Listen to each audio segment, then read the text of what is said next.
જેને રોમે રોમ ની અંદર સત્સંગ સમજાણો છે.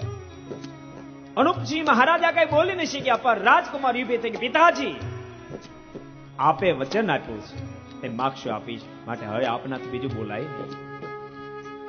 પ્રધાનજી હું તમારી સાથે પરણવા તૈયાર છું, એક શરત. મેં પોતે ભજન કરવા માટે કુટીર બનાવી છે. એ કુટીરની અંદર 1 મહિના સુધી અખંડ સ્વામિનારાયણ નામનો ઘોષ કરી એ કુટીરમાં તમે રહો. 1 મહિના સુધી અન્નનો ત્યાગ કરી અખંડ ભજન તમે કરો. 1 મહિનાના અંતે જાઓ, હું તમને વચન આપું છું, હું તમને વરમાળા પહેરાવી દઈશ.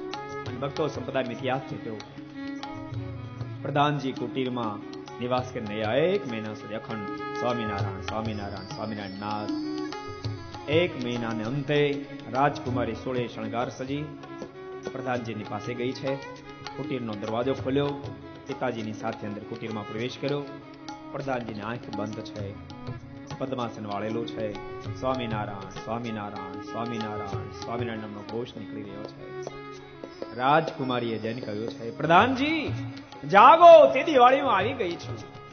પ્રધાનની આંખ ન ખુલી. બીજી વાર કીધું, પ્રધાનજી જાગો, તે દિવાળીમાં આવી ગઈ છું, તો આંખ ન ખુલી. ત્રીજી વાર કીધું, પ્રધાનજી જાગો, તે દિવાળીમાં આવી ગઈ છું.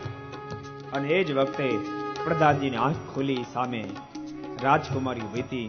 અને એ વખતે પ્રધાનજીના મોઢામાં શબ્દ નીકળ્યા, રાજકુમારી તમે તેદી વાળા છો, પણ હું હવે તેદી વાળો રહેવા પામ્યો નથી.